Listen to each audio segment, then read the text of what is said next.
Welcome to the current federal tax developments for the week of October the 14th, 2019. Current federal tax developments are brought to you by Kaplan Financial Education and by your state society of CPAs. Ed Zollers, and we're going to be looking at a few topics this week that have come up. We're going to look at the IRS's expansion of the IP PIN program to an additional 10 states, the voluntary version of that. Obviously, the non-voluntary version has been available across the country, but we see an expansion of the opt-in version. We'll talk about whether you should or should not have clients consider doing this, or probably more appropriately, which clients you should consider having do it and which ones you should maybe decide wouldn't be real good choices for this. We can also take a look at this week. The IRS released 3 draft forms, and actually 2 draft instructions, 1 draft form. One of the draft forms is key because the IRS on the draft form hits on this week's main topic. They added questions regarding whether the taxpayer has been involved in transactions with virtual currency. We also have a release of the 1040 instructions, the draft version for 2019 returns, as well as a draft of the 8995A, which is a form for the qualified business income deduction for the more complex taxpayers. We'll talk about what's in those at this point.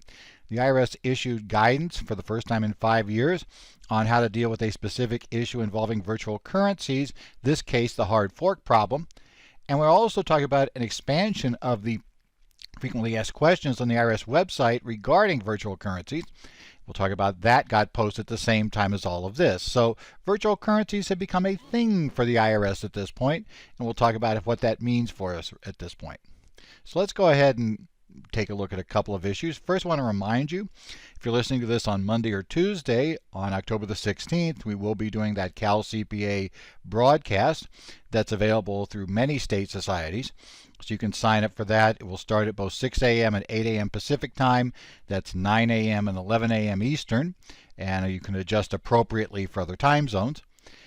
This will be on the advanced partnership audit issues, the advanced partnership issues, including the new partnership audit rules. This is a variation of our course, advanced partnership course. This one, though, has a beginning emphasis on the audit issues, how the audit rules work. And what's probably a more important point at this point in time is how the rules work when you end up having to try to change a return. As some people are discovering at this point, once a return is in and we're past the due date, you really don't amend a partnership return in any way you might think of doing it.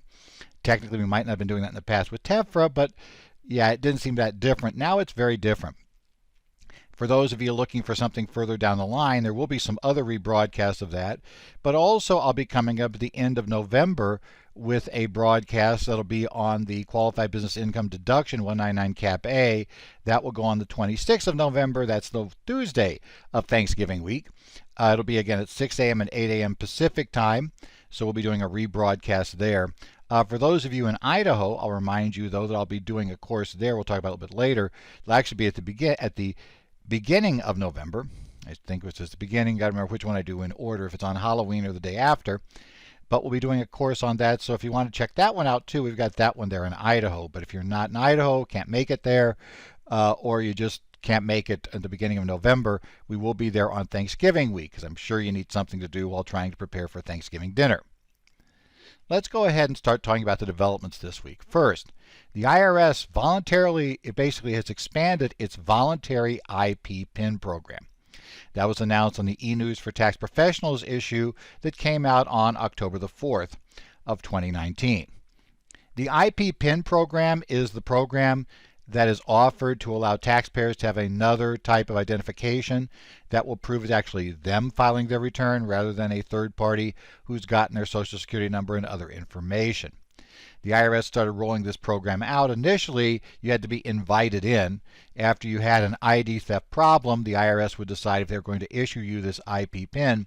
And if you're issued it, you need it in order to file your tax returns. If you don't have the IP PIN, the electronic filing will never go through.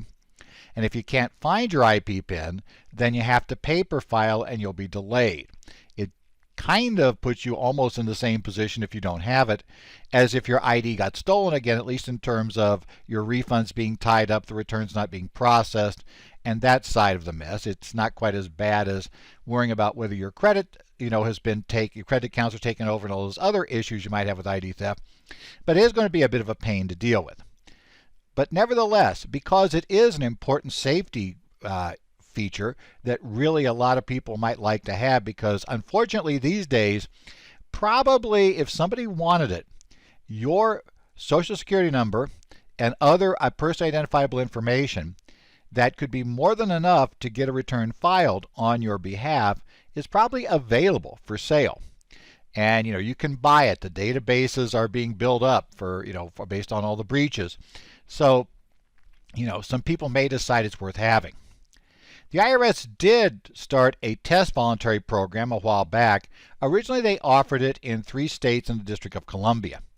And the idea was that it was offered in the places that had the highest incidence of ID theft. So we had those. And by the way, Tampa, Florida was #1 for ID theft. So if you're from Tampa, hey, you're #1. I know you want to be #1 there in tax-related ID theft, but it's been a very central location for that sort of thing. It's kind of interesting how it drove there, and there's some various reasons why Tampa is a great place to do it. But Florida was in the mix, Georgia was in the mix, we had DC. Now we've expanded. Last year for 2019, they added basically 9 other states. I should say they went to 9 states and DC last year. So they went up to 10. There were 10 states where you could opt in. Now what the IRS is doing, announced at this point, is they're going to add another 10 states to the program. So the states that were in there last year were California, Delaware, the District of Columbia, Florida, Georgia, Illinois, Maryland, Michigan, Nevada, Rhode Island, and that was it. Those were the ones that were in. Who we're adding this year will be residents of who filed returns from in 2018, Arizona, 2018, Arizona, Colorado, Connecticut. We're going to add to that as well New Jersey, New Mexico, New York, North Carolina, Pennsylvania, Texas, and Washington. So those will be the 20 states now, 20, or I should say, I think 19 in the district, that you're allowed to opt into the program. So you can basically come to the program. It was based on, it has been essentially the number of ID theft cases there are. So as you might notice, it is somewhat population driven. If you're Wyoming, it's probably going to take you a while to get on this list, because even if everybody's ID was stolen in Wyoming, it probably wouldn't have added up to California's ID theft. So bottom line, it takes a while, based on that. So if you're not on the list, it may be due to population, other issues. It may be have less of a problem, which is what you'd like to think. But a lot of the missing states are population. There are some larger states in the upper Midwest, so it would appear, at least you would assume, that those have fewer issues, shall we say, in this area. So for instance, see a state like Minnesota, while there are states of comparable size on the list, Minnesota's missing from this list. Wisconsin's also missing from the list. So, it's still there, but if you're in these states in question, now the issue becomes, does your client want to be part of the program? And the catch in this case is you have to remember, once somebody opts into IP PIN and they get in, there is no way at this point to get out. The IRS makes that very clear when they put that on their Identity Protection PIN Program website, that if you come into this, you can't get out. Because if you could get out, then that's exactly what people trying to steal your ID would do. They would pose as you, get enough information to pose as you to be able to opt out of the program. Because remember, the IP PIN comes to you, it's mailed to you, or you have some secure ways you can retrieve it from the web. If they could just opt you out, that would get around the whole problem. I think sometimes you've seen this issue when we have, a website might offer you a login and two-factor authentication. That's great. Two-factor is wonderful. But you always have to check and see, okay, if I lose my two-factor, if I claim I lost my two-factor ID, can I get back in anyway? And unfortunately, quite often you're going to discover it's very easy to get back in by claiming you lost the ID, which kind of destroys the whole purpose if somebody's seriously trying to get into the account and you don't want them in there. They just pose as you, and voila, they suddenly have the account. That also involves with taking over phone numbers, posing as you, going down to your mobile provider store, posing as you, and getting a replacement SIM, taking over your phone, and then receiving the SMS messages that we'd be getting for two-factor. That's also been known to happen. Most famously happened to the founder of Twitter recently, who had his phone taken over, and that the two-factor authentication he was using was the SMS message, and they were able to get control of his account. kind of embarrassing when they control the account of the company you run. That's kind of the issue. The other issue if somebody wants into this is they have to be able to clear the IRS's secure identity process. That's going to be the point where they have to answer those questions from the credit bureau. Again, a lot of people will have some trouble doing that. That's not saying you shouldn't, but it's one of those issues getting in. Now the question becomes, who should consider being part of the program? Well, if your client can handle it, and that's probably the big question, taxpayers, can they handle it? We all know that there are some people, we have clients, who will lose anything given a chance, right? Those who swear they sent you something, and then like after 2 months of swearing they sent you a document, they suddenly find it. That group is probably not a good choice for volunteering for this program, because they're going to lose that IP PIN document, and then we're going to have a problem. Okay, and it's very difficult to recover the IP PIN if they lose it if certain things have happened, like if they've moved.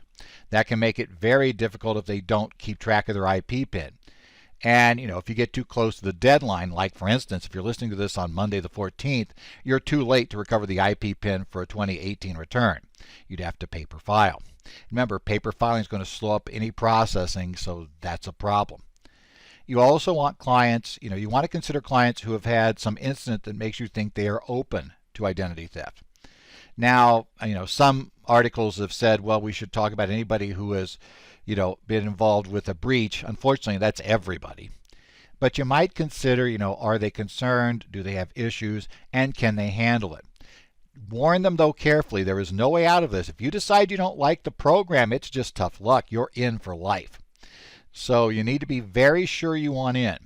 But if you do want in, it should provide significant protection against somebody being able to file a tax return on your behalf. So as I said, it's a trade-off the client's got to worry about.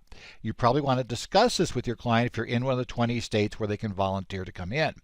If you're not in one of the 20 states, or I should say actually the client's not, because that's really what matters, you should know that we have the Taxpayer Protection Act of 2019 is requiring the IRS by July 1st, 2024, to have this available across the country. And my guess is at the rate it's being expanded, the IRS probably will meet that date well before the deadline.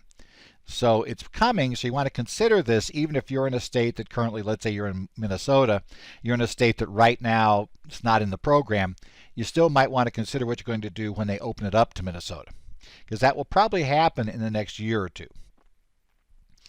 Well, the big thing that happened this week is the IRS really decided to have a lot to say about virtual currency. And we'll talk about a couple of issues. Let's talk first about the draft forms, because we got a little bit of surprise in a revision of a draft form. The IRS this week issued draft Schedule 1, Form 1040 SR. But remember, SR is the senior form, which as far as I can tell, the only major difference is it's got bigger print, because it literally is line for line the same as the 1040. It also got the addition, which is the additional income and adjustments to income. Now the IRS did release a couple of other draft changes for instructions. They released the draft 1040 SR instructions, the full instruction book, which by the way has a paragraph or a few paragraphs on virtual currency issues to explain what we'll talk about here shortly on Schedule 1. And we have the Form 8995A instructions. That's for the Section 199 Cap A deduction for qualified business income.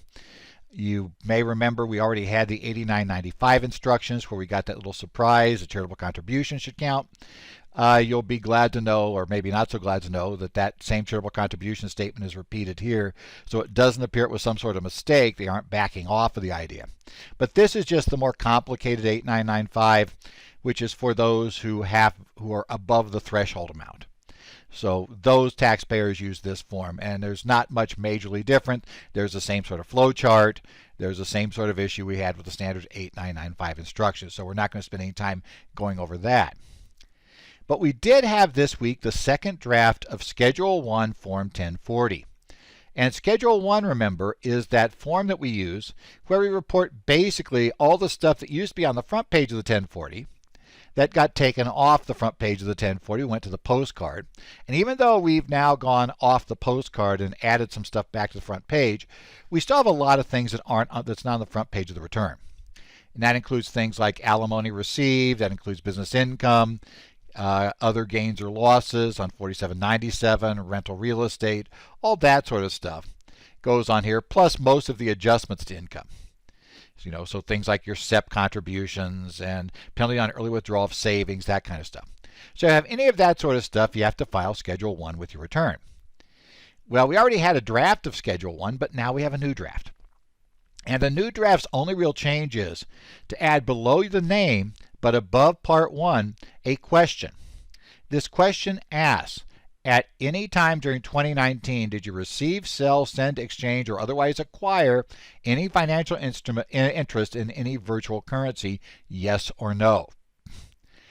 The IRS is asking that question for probably a simple reason. It's called, if they're going to prosecute somebody criminally for tax evasion because they didn't report their Bitcoin transactions, they've got to show a criminal intent and that they were kind of knowledgeable that they should do this, or they should have realized it was, should have been reported, and they intentionally did.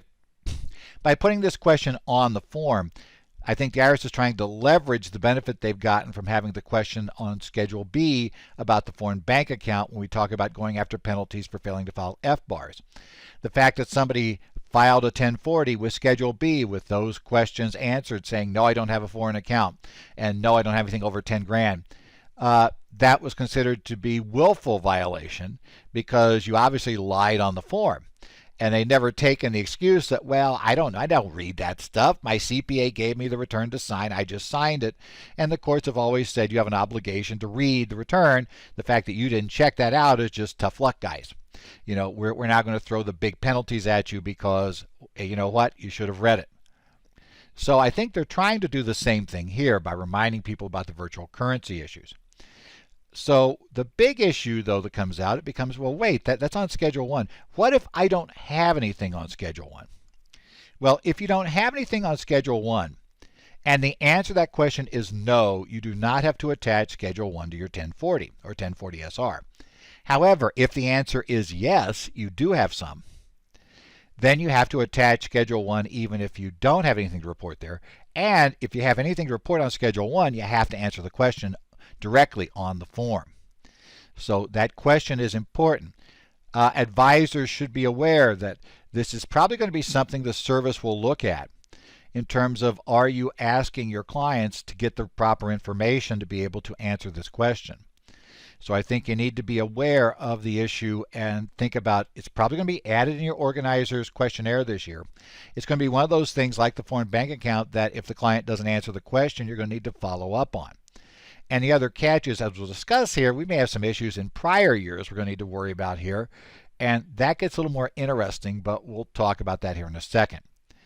So that actually came after the IRS released a piece of guidance earlier this week, which was Revenue Procedure 2019-24, issued on October the 9th.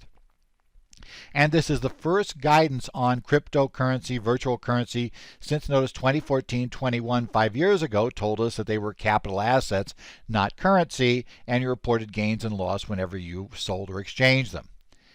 But the one thing that didn't tell us, which became a big issue in 2017 when we had the creation of Bitcoin Cash, is how do we deal with this issue called a hard fork? Now, if you've not been into cryptocurrency, you've not been around, you've not been following this in detail, you may not understand what in the world is meant by a hard fork. Well, a hard fork is, remember, cryptocurrency, and you have to know a little bit about it for any of this to make vague sense, and for most people I think it still doesn't really make a lot of sense, but you understand that there is this ledger out there. We'll talk about how it's, that's a whole course on on basically the blockchain and the whole thing. But there is that blockchain, the ledger out there that says how many units of, let's take Bitcoin for example, traces the Bitcoin. And so it determines who's currently got ownership of various types of Bitcoin. Well, it's essentially an agreement among everybody about how it's going to be processed. Now, for various reasons, in 2017, some people wanted to change how they handled it. And there was an agreement, so there was a split. And at the date of the split, there was a creation of this new thing called Bitcoin Cash. And because it was supposedly a quasi-successor to Bitcoin, they provided that they started with the same blockchain, And so if you owned a share of Bitcoin on the date of the split, the hard fork, that's why it's called a hard fork, because essentially it runs on its own separate set of rules and separate boundaries now, and the old project, the old Bitcoin stays around. You got an equivalent number of Bitcoin Cash on that day. Now, you might not have known it, but you did. And how it was created by using a process called an airdrop. And an airdrop essentially means that you were effectively given the units without doing anything. In essence, we just duplicated. If you owned Bitcoin, that was proof you owned Bitcoin Cash, and therefore you had control of the Bitcoin Cash. And this is oversimplified, but that's basically what happened. Now, the problem is this happened in 2017, and people who had this happen had to figure out how to report it. Well, there was a lot of questions about how it should be done. Some people wanted to treat it as a 1031 exchange, which, as we should point out now, even if that worked, it would have failed to work after 2017 because, we don't have like-kind exchanges anymore. And viewing it as a pure exchange could have been a real problem in that case then, because if in fact we got this new Bitcoin and Bitcoin Cash for old Bitcoin, then we might have had a gain on everything. So that might not have been so wonderful. If we look at it from that gain. There were other things saying, well, maybe it's a, open transaction doctrine type thing. Maybe it's, there's various theories about whether it was taxable or not. Well, the IRS decided, look, Section 62 says, if you have income from any source, it's taxable. And we've generally decided that those rules under 62 take a look at whether one has an accession to wealth. The IRS decided that on the day you got control of Bitcoin Cash, you essentially have, or whatever the hard fork is, you essentially had an accession to wealth. You got something. So the value of the Bitcoin Cash on the day of the airdrop, or the date you got control, which might not be the same day as the airdrop. There are various reasons why if you had your Bitcoin in an exchange, you might not be able to get it right away. There are various things that happen. It might have taken a while. But on the day you finally got control, whatever the value was of the Bitcoin Cash or these, basically the forked currency on that date would be income to you. And you've got to pick that up. So whenever you have access to it, you've got to pick that up and treat it as income. As I say, this was a big thing happened in 2017. And as I recall, I think it's in the article I've got, it will tell you that like Bitcoin Cash came out at $900 a coin. So depending on how many Bitcoin you had, which by the way was going for way more than $900 a coin at that point, but whatever you had, that should be income. So we have this problem of our access for Bitcoin, our issue of income. That should be reported apparently as ordinary income, right? There's no sale or exchange, so it's apparently ordinary income. Now, the interesting part about this revenue procedure, there is no effective date in it. And that suggests that the IRS views this as having always been the law, and therefore they would apply this retroactively. If you have a client who is in virtual currencies, has been in virtual currencies, especially anybody that's in Bitcoin, because that Bitcoin hard fork was the big one, you may need to ask them, have you had any hard forks? And if you've had a hard fork, basically, when did you get access to the secondary currency? And what was the value on that date? And that should be reported as ordinary income for the year in which you got access. Again, is that the correct answer? Well, we don't know. But unfortunately, it's what we've got. And we can assume the IRS is going to continue to, or is going to at least try to enforce the rule that way. Interesting reasoning. We'll just have to see if it works, but you do need to discuss this with your clients. On the same day, the IRS put up additional sets of frequently asked questions on virtual currency transactions on their website. And what these are, primarily it's dealing with that old notice 2014-21, which treated the Bitcoin as property. And they've added just a whole series of questions and answers. So this is unofficial, but almost certainly what every agent is going to try to apply, that you need to be aware of when your client is involved with any sort of thing that deals with this whole Bitcoin problem, Bitcoin cryptocurrency. So if your client's been involved in this structure, you need to go back and take a look, have them take a look at these questions and answers, and you need to probably be aware of it too, so you know the questions you should ask. Question 43 is useful. It tells us what records we have to keep. And the IRS says if you're in cryptocurrency, they remind you first you have to keep records. That's required by law. And they say you need to have records documenting receipts, sales, exchanges, or other dispositions of virtual currency and the fair market value of that currency. You need to be able to document all of that. That should be in your records. And you're going to need that information to report income or loss. Now, there's also a question, if I do dispose of Bitcoin, how do I figure out which Bitcoin I disposed of? How do I, my whole cost recovery? And the IRS in question 36 says you can use specific identification. And if you do that, you can document the unique digital identifier, such as a private key, public key, and address, or by records showing the information for all units of virtual currency, such as Bitcoin held in a single account, wallet, or address. If you go that route, you have to show the date and time each unit was acquired, your basis and fair value at the time it was acquired, the date and fair market value it was sold, exchanged, or otherwise disposed of, and the fair market value when it was basically sold, exchanged, or disposed of, and the amount of money or the value of property received for the unit. That's kind of the information you've got to provide if you're going to be specifically identifying. If you don't specifically identify, then basically it's FIFO. First in, first out basis. That's question 38 tells us. That's how we do it if we don't do specific ID. Question 29 tells us, what if you have a soft fork? Okay, we just dealt with hard forks. A soft fork is basically when we change the protocol for the currency, but we keep the same currency. So you don't get new currency in a soft fork. So in this case, they tell us a soft fork occurs when a distributed ledger undergoes a protocol change that does not result in a diversion of the ledger and thus does not result in the creation of a new cryptocurrency. That's going to be clear as mud. Bottom line, you didn't get anything. What they're really doing is making some changes, maybe to make it more efficient or any of those things. But a soft fork is just a new way of doing it, but it's going to take over for the old system. Instead of having two different systems running, we're going to have the new system run. If there's a soft fork, that will not be considered to be a taxable event. But what is taxable, question 13 tells us, what if you pay somebody with virtual currency? What if somebody pays you virtual currency providing a service? Then that's a sale. And by the way, on the flip side of that, the other party's got to recognize that amount as income. So if somebody pays your accounting bill, your tax bill, the accounting bill, for their tax return with Bitcoin, they have a sale of Bitcoin. And at the same time, you receiving the Bitcoin have income for your services for the value of that Bitcoin.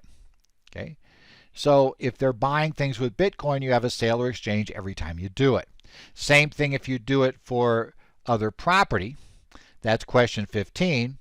And again, in the same issue, when we go and look on the other side of this, if you receive Bitcoin for selling an asset, you have income. Okay, it's considered a sale or exchange. Again, you take a look at the values. It's a traditional barter type issue, and you've got to look at valuations and what's easier to value. And in most cases, if you're talking about something like Bitcoin, the Bitcoin is probably the easier to value asset, and it's probably going to drive the recognition issue.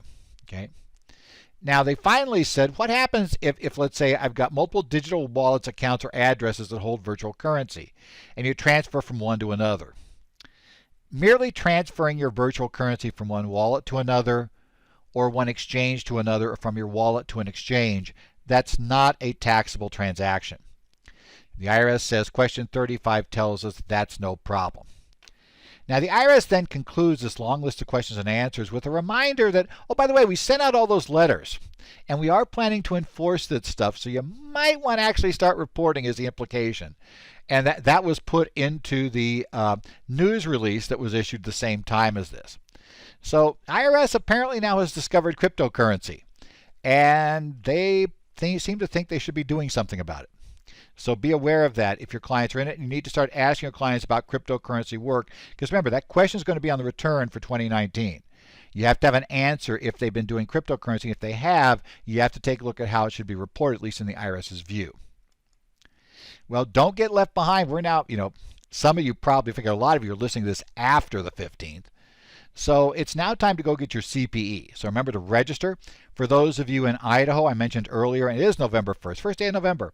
You can actually take the 199 Cap A course in Idaho. It will be both online and in person in Boise.